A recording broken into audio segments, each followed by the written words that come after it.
Salam berjumpa kembali, Bapak Ibu Saudara-saudariku, teman-teman sekalian yang terkasih. Pada kesempatan ini saya mengajak kita kembali lagi untuk mempersiapkan sedikit waktu kita mendengarkan sabda Tuhan yang kita ambil dari Penginjil Lukas bab 21 ayat 20 sampai 28. Tentang runtuhnya Yerusalem, kedatangan Anak Manusia. Apabila kamu melihat Yerusalem dikepung oleh tentara-tentara, ketahuilah bahwa keruntuhannya sudah dekat. Pada waktu itu orang-orang yang berada di Yudea harus melarikan diri ke pegunungan, dan orang-orang yang berada di dalam kota harus mengungsi, dan orang-orang yang berada di pedusunan jangan masuk lagi ke dalam kota. Sebab itulah masa pembalasan di mana akan genap semua yang ada tertulis. Celakalah ibu yang sedang hamil atau menyusui bayinya pada masa itu.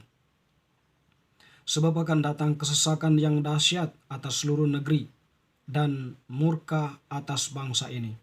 Dan mereka akan tewas oleh mata pedang dan dibawa sebagai tawanan ke segala bangsa. Dan Yerusalem akan diinjak-injak oleh bangsa-bangsa yang tidak mengenal Allah, sampai genaplah zaman bangsa-bangsa itu. Dan akan ada tanda-tanda pada matahari dan bulan dan bintang-bintang. Dan di bumi bangsa-bangsa akan takut dan bingung menghadapi deru dan gelora laut. Orang akan mati ketakutan karena kecemasan berhubungan dengan segala yang menimpa bumi ini, sebab kuasa-kuasa langit akan goncang. Pada waktu itu orang akan melihat Anak Manusia datang dalam awan dengan segala kekuasaan dan kemuliaannya. Apabila semuanya itu mulai terjadi, bangkitlah dan angkatlah mukamu, sebab penyelamatanmu sudah dekat. Demikianlah sabda Tuhan, terpujilah Kristus. Bapak Ibu Saudara-saudari yang terkasih, berbicara tentang ketidaksetiaan, kalau kita kembali pada kitab suci kita, Israel bisa kita gambarkan sebagai bangsa yang dalam pengalaman-pengalaman mereka, ketidaksetiaan juga tampak di sana.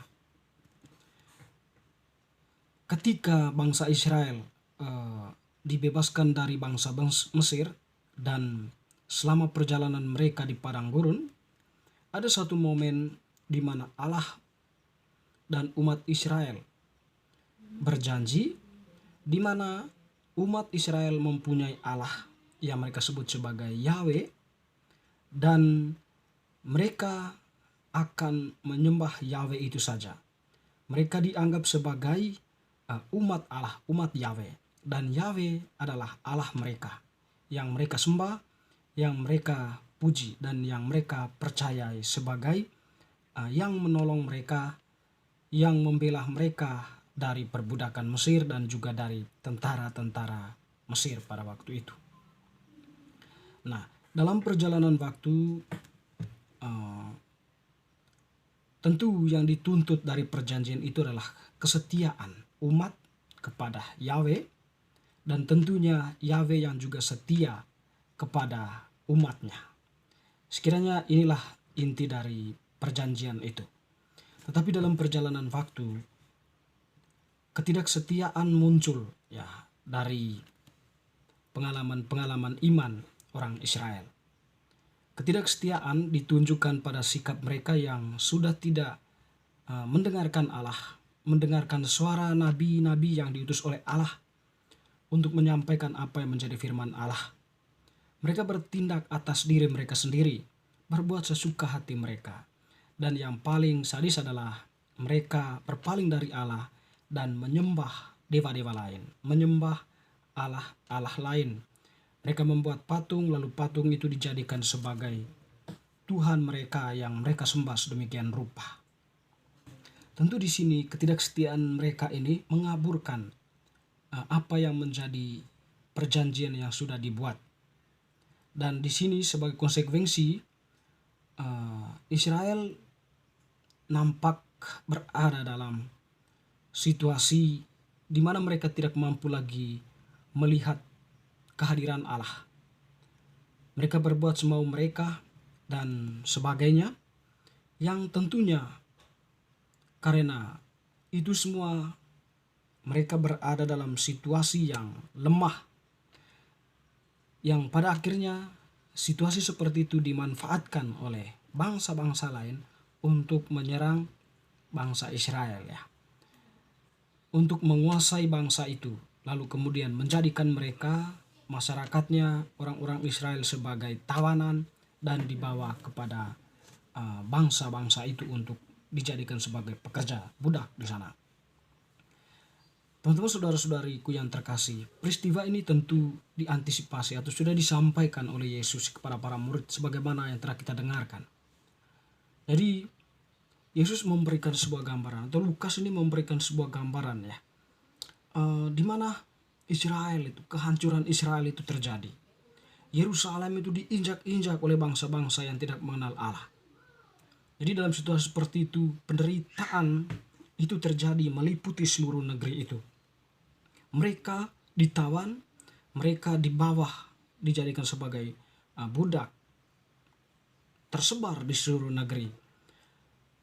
Dalam posisi Tuhan seperti ini, Allah meskipun umatnya tidak setia, tapi dia tetap setia dengan mengutus Yesus sebagai Mesias, sebagai genapan janji Allah terhadap para nabi, terhadap nenek moyang bangsa Israel, di mana akan diutus seorang Mesias, yang akan membebaskan mereka dari perbudakan dosa. Sehingga pada akhir bacaan tadi, ya, kita mendengarkan bagaimana Yesus mengatakan bahwa pada waktu itu atau dalam situasi seperti itu, ya, orang akan melihat Anak Manusia datang dalam awan dengan segala kekuasaan dan kemuliaannya. Apabila semuanya itu terjadi, bangkitlah dan angkatlah mukamu, sebab penyelamatanmu sudah dekat. Di sini, ya, kalau digambarkan secara rohani, ya, orang Israel sudah dikuasai oleh kegelapan. Artinya dosa menguasai mereka, kekuasaan dosa menguasai mereka, sehingga mereka tidak mampu lagi melihat kebenaran, tidak mampu lagi mendeskripsikan atau melakukan kebenaran. Nah, dalam situasi seperti ini atau situasi seperti itu, manusia, orang-orang itu tadi tidak mampu menyelamatkan diri mereka sendiri karena tidak ada petunjuk, karena tidak ada yang memberikan pengarahan kepada mereka. Meskipun ada para nabi yang diutus, mereka tidak menganggapnya. Lalu kemudian Yesus tadi yang dikatakan sebagai akan datang Anak Manusia, ya, dalam arti bahwa Yesus yang hadir itu akan memberikan pencerahan, akan menunjukkan sinar atau cahayanya dalam situasi kegelapan orang-orang itu, situasi mereka yang tidak mampu melihat kebenaran yang sesungguhnya, lalu kemudian membalikkan kebiasaan mereka yang menyembah berhala kepada Allah.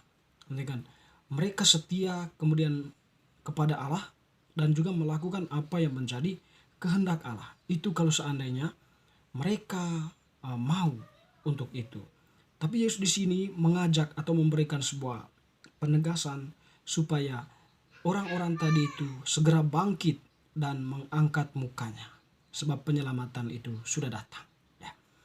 Bapak Ibu saudara-saudara yang terkasih, sebentar lagi kita akan merayakan Natal. Tentunya hal ini, ya, mungkin menjadi poin penting juga untuk kita, di mana kedosaan kita yang telah kita lakukan selama ini, atau gambaran orang-orang Israel yang tidak setia itu gambaran diri kita juga yang tidak setia kepada Allah dengan sikap kita, perbuatan kita, kebiasaan-kebiasaan kita dan sebagainya yang menyimpang dari apa yang menjadi kehendak Allah. Dan oleh karena itu, tentu di sini momen di mana Tuhan akan datang melawat umatnya, mau datang ke dalam dunia melalui rahim Bunda Maria, mengajak kita untuk mengangkat muka kita, untuk kembali kepadanya, untuk bangkit, bertobat, lalu kemudian menerima Dia sebagai Allah Juru Selamat kita, sebagai penuntun hidup kita kepada kebenaran, sehingga kita pun bisa menjadi manusia yang bermakna, menjadi pribadi-pribadi yang berguna baik untuk diri sendiri, sesama, dan untuk memuliakan Tuhan, dan tentunya cahayanya yang menuntun kita kepada kehidupan yang kekal. Semoga bacaan hari ini semakin meneguhkan iman kita. Amin.